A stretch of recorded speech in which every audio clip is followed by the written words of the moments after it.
Hey Hearts, this is the Crystal Marks Part 4, Satin Belle. You can see the whole backstory with her parents and her relation to Garnet in the description, but long story short, she and Garnet share a grandfather, Obsidian, who would sleep around a lot in his younger days. He had a very specific type, that being craftsmen, either traveling merchants, so now he has illegitimate children traveling Equestria, or the unicorn craftsman within Canterlot.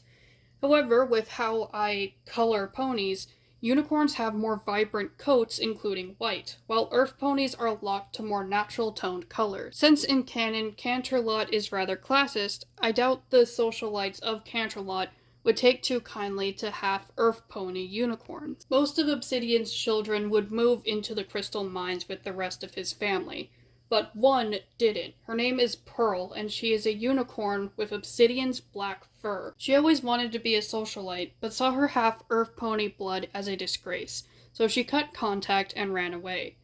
She would live a life of attempted high society, but would always hear the whispers from other unicorns about her dark fur and her earth pony heritage. She wanted to have a child with a vibrant coat color so that she could live through her and have the life that she always wanted.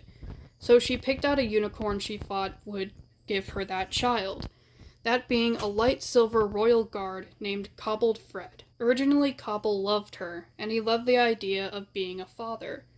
But when they did have their child, the pregnancy was very rough on Pearl, so much so that she wouldn't be able to have another child after this. The child kept Pearl's dark fur, and as a result, Pearl named her Cole, and would use that name to degrade her as she grew up. Noticing this, Cobble gave her a new name, Satin Belle, satin being from the luxurious fabric, and Belle being from his mother's name, Copperbell. He lost his love for Pearl quickly, but only stayed because she threatened to take Satin if he divorced her. Details of that are in the description, but long story short, they were eventually able to get a divorce because of how Pearl treated Satin. They moved on to the Royal Guard base that Cobble worked at, and Satin started an apprenticeship under her grandfather, Iron Fred. She did that until she was a young adult, at which point she was invited to Glimmerroot.